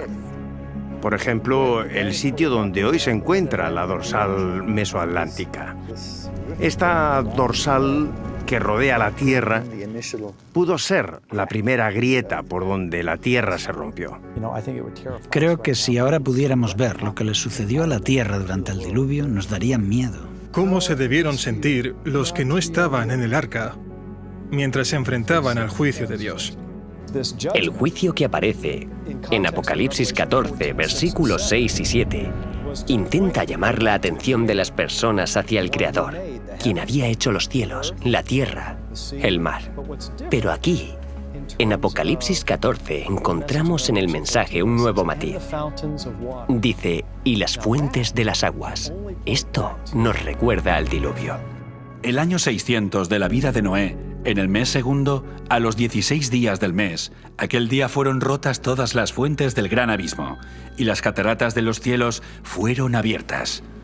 Aquí es cuando aparece la idea de las fuentes de las aguas. Se abren grandes abismos, y Dios ejecuta el juicio en el mundo por medio del agua. El mensaje del primer ángel nos dice que alabemos a quien hizo las fuentes de las aguas, las mismas aguas que inundaron la tierra. Así que después de que el mensaje del primer ángel anuncie la hora de su juicio, nos recuerda que Dios, una vez más, juzgará el mundo como lo hizo en los días de Noé. La forma de ejecutarlo fue mediante un diluvio universal, pero ahora, en el tiempo del fin, es mediante las últimas 7 plagas. En los días de Noé, el mundo fue destruido mediante un diluvio. Pero en el tiempo del fin, esto se producirá mediante lo que la Biblia llama las 7 plagas postreras. El mensaje del segundo ángel dirige esta advertencia al pueblo de Dios que aún está dentro de las iglesias caídas, diciendo: «Salid de ella, pueblo mío, para que no seáis partícipes de sus pecados, ni recibáis parte de sus plagas». Dios tiene un pueblo, puede estar disperso en diferentes iglesias, pero saldrán de ellas. Aquellos que queden en Babilonia recibirán las plagas, esto se dice claramente. El mensaje del tercer ángel también nos advierte sobre estas plagas, diciendo que si alguno adora a la bestia y a su imagen, y recibe su marca en su frente o en su mano, él mismo debe beber del vino de la ira de Dios, que ha sido vaciado puro en el cáliz de su ira. En el siguiente capítulo, la Biblia define la ira de Dios como las últimas 7 plagas. Vi en el cielo otra señal grande y admirable, 7 ángeles que tenían las 7 plagas postreras, que son las últimas, porque en ellas se consumaba la ira de Dios. Las plagas realmente son la intensa ira de Dios sin mezcla de misericordia. Y no soy yo el que lo dice. Lo dice la Biblia. Será el peor periodo de la historia del mundo. Dios está sufriendo durante mucho tiempo, pero hay un límite que el hombre no puede cruzar. Y cuando ese límite se alcance, las plagas caerán. No necesitamos preguntar cuál es ese límite, porque David en el libro de Salmos nos dijo: Tiempo es de actuar, oh Jehová, porque han invalidado tu ley. Durante la crisis de la marca de la bestia, la humanidad aprobará una ley que fuerce a las personas a quebrantar la ley de Dios y la anule. Será en ese momento cuando Dios intervendrá, al igual que lo hizo en Egipto. El faraón hizo una ley. Le dijo a Moisés: vosotros les hacéis cesar. En hebreo es Sabbat. Tú, Moisés, haces que la gente guarde el sábado.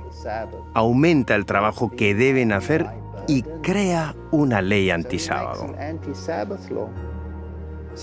Así que el faraón hizo una ley y como consecuencia vinieron las plagas.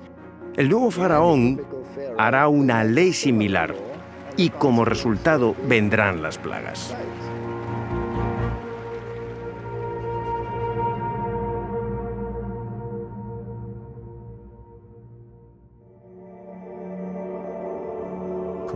El tiempo de gracia ha finalizado.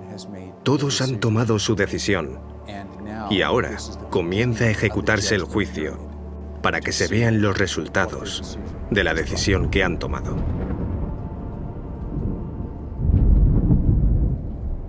Oí una gran voz que decía desde el templo a los 7 ángeles: Id y derramad sobre la tierra las 7 copas de la ira de Dios. Las últimas 7 plagas son descritas en Apocalipsis capítulo 16, y algunas de esas plagas son, por ejemplo, algunas personas desarrollarán heridas en todo su cuerpo. Fue el primero, y derramó su copa sobre la tierra, y vino una úlcera maligna y pestilente sobre los hombres que tenían la marca de la bestia y que adoraban su imagen. El océano se convertirá en sangre, y todos los animales que están en los mares morirán. El segundo ángel derramó su copa sobre el mar, y éste se convirtió en sangre como de muerto, y murió todo ser vivo que había en el mar.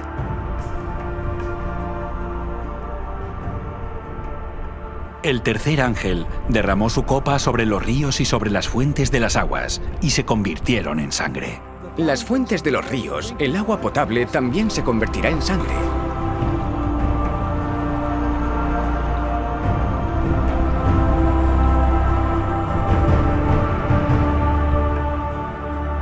El sol quemará toda la vegetación con calor, un calor terrible. El cuarto ángel derramó su copa sobre el sol, al cual fue dado quemar a los hombres con fuego. Y los hombres se quemaron con el gran calor, y blasfemaron el nombre de Dios, que tiene poder sobre estas plagas, y no se arrepintieron para darle gloria. El quinto ángel derramó su copa sobre el trono de la bestia, y su reino se cubrió de tinieblas, y mordían de dolor sus lenguas, y blasfemaron contra el Dios del cielo por sus dolores y por sus úlceras, y no se arrepintieron de sus obras. El sexto ángel derramó su copa sobre el gran río Éufrates, y el agua de éste se secó, para que estuviese preparado el camino a los reyes del oriente.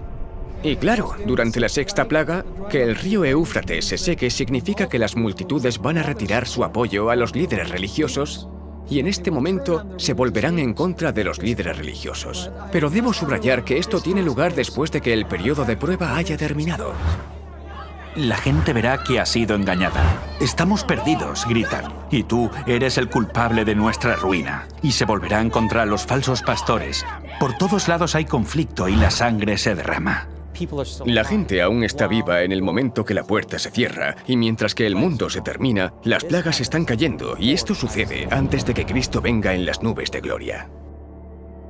Incluso después de que caiga la sexta plaga, sabemos que Jesús aún no ha regresado a la tierra, porque entre la sexta y la séptima plaga, Él dice, «He aquí, yo vengo como ladrón». El séptimo ángel derramó su copa por el aire, y salió una gran voz del templo del cielo, del trono, diciendo, «Hecho está». Entonces hubo relámpagos, voces, truenos y un gran temblor de tierra, un terremoto tan grande cual no lo hubo jamás desde que los hombres han estado sobre la tierra. Y cayó del cielo sobre los hombres un enorme granizo, como del peso de un talento, y los hombres blasfemaron contra Dios por la plaga del granizo, porque su plaga fue sobremanera grande.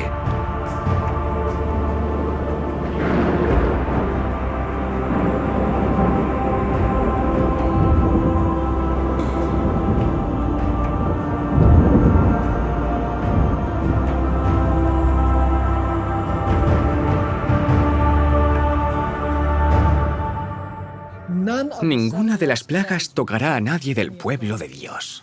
Algunos piensan que Dios va a arrebatar a la iglesia antes de que Jesús regrese.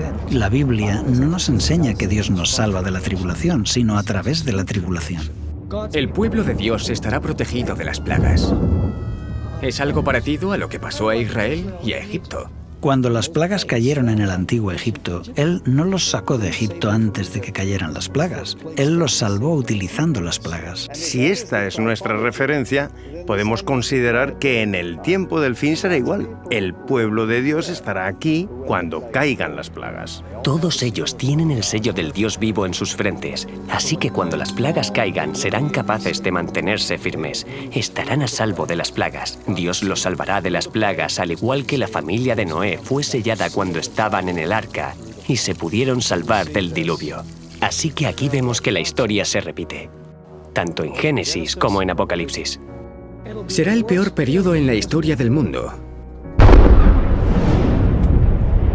Será un tiempo donde solo podremos subsistir gracias a la protección de Dios. El pueblo de Dios atravesará este periodo y en esos momentos el Salmo 91 será un consuelo. Caerán a tu lado 1000 y 10.000 a tu diestra, mas a ti no te llegará. Ciertamente con tus ojos mirarás y verás la recompensa de los impíos, porque has puesto a Jehová, que es mi esperanza, al Altísimo por tu habitación.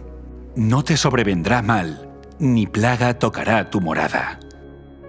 Pues a sus ángeles mandará cerca de ti, que te guarden en todos tus caminos. En las manos te llevarán, para que tu pie no tropiece en piedra. Han llegado a desarrollar un carácter perfecto gracias a una relación íntima con Cristo, y Cristo, como resultado, pondrá su sello en ellos para sostenerlos en el tiempo de dificultad y revelar a los ángeles quién debe ser protegido durante este tiempo de dificultad.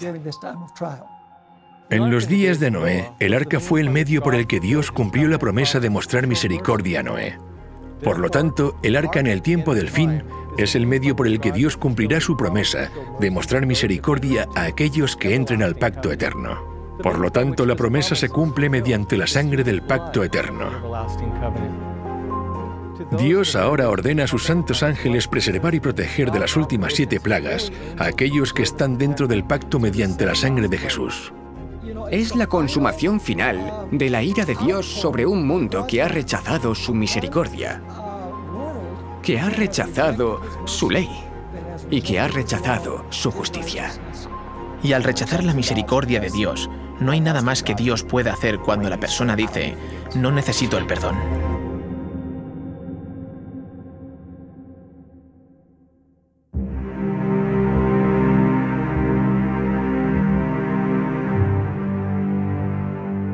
Nadie necesita recibir estas plagas, porque Jesús ya bebió esta copa por nosotros. Fue en el jardín del Getsemaní cuando la culpa de los pecados del mundo fue puesta sobre los hombros de Jesús y dijo, «Mi alma está muy triste, hasta la muerte. Yendo un poco adelante, se postró sobre su rostro orando y diciendo: Padre mío, si es posible, pase de mí esta copa, pero no sea como yo quiero, sino como tú.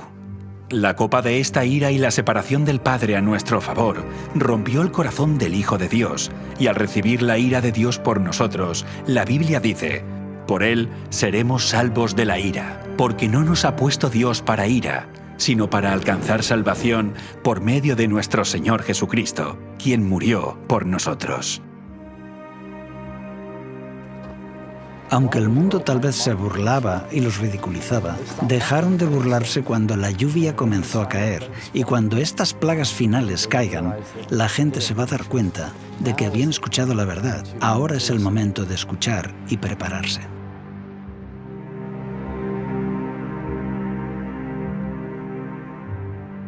Al igual que las multitudes se reunieron ante el arca contemplando la decisión final que sellaría su destino, así te encuentras tú hoy en el valle de la decisión. ¿Recibirás el mensaje de Noé repetido por el mensaje de los 3 ángeles? ¿Entrarás al arca del pacto eterno descansando el 7º día guardando la señal del pacto? ¿Estarás entre aquellos que guardan los mandamientos de Dios y la fe de Jesús, o estarás entre aquellos que siguen los mandamientos de los hombres? La crisis de la marca de la bestia vendrá y hará que todos tomen una decisión. Después el tiempo de gracia terminará. Como dice la Escritura, muchos pueblos en el valle de la decisión, porque cercano está el día de Jehová en el valle de la decisión.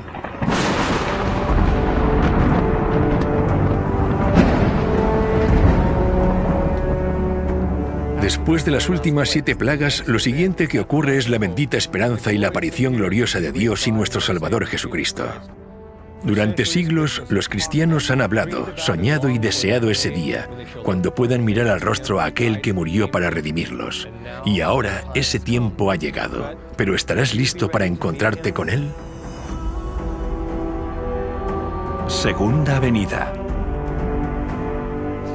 Cuando volvamos a ver de nuevo a Cristo, cuando Cristo venga por segunda vez, la Biblia dice que esta tierra quedará en un estado inhabitable a causa del fuego y la presencia de Dios.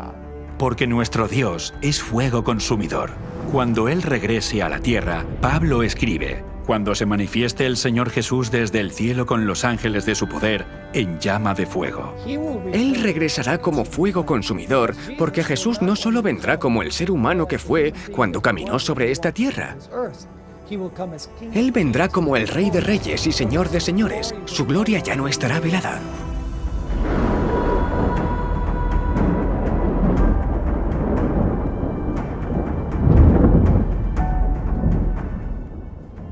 Abrumado con la visión de Cristo viniendo a la tierra, Isaías escribió: ¿quién de nosotros morará con el fuego consumidor? ¿Quién de nosotros habitará con las llamas eternas? Y esta es la pregunta a la que nos enfrentamos mientras nos preparamos para morar en el fuego consumidor de la presencia de Cristo en su venida. Pero después de que Isaías pregunte quién moraría con el fuego consumidor, él mismo responde su pregunta y dice: el que camina en justicia. Solo el justo puede morar de forma segura en la presencia de Dios. Esto significa que el mensaje que dio Noé para que la gente se preparase para el juicio al mundo mediante el agua es el mismo mensaje que preparará a las personas para el juicio al mundo mediante el fuego, porque Noé fue un predicador de justicia.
Como evolucionista, nunca pude entender por qué debo guardar un día de reposo si no hubo una creación de 6 días.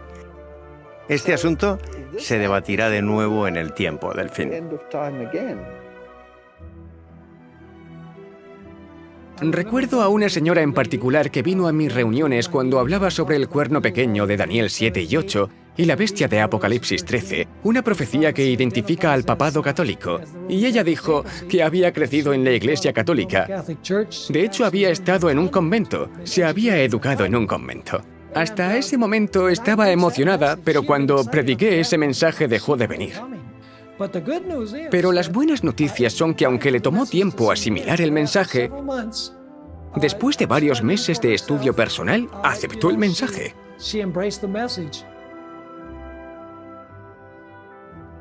Cuando escuché por primera vez hablar del santuario, me pareció aburrido, porque no tenía ni idea de lo que se trataba. Acababa de entrar en la iglesia y solo me atraía, te puedes imaginar, el tema de la marca de la bestia. El santuario era solo como, bueno, sí, la marca de la bestia, eso es lo importante. No fue hasta que aprendí a estudiar la Biblia que comencé a ver la belleza de los símbolos del santuario. Cuando comencé a estudiarlo personalmente y me di cuenta de su función dentro del contexto del mensaje de los 3 ángeles, puedo decir que enriqueció y profundizó mi comprensión de la palabra de Dios, del plan de salvación, del carácter de Cristo. Realmente enriqueció la visión que yo tenía del plan de salvación. My view of the plan of salvation.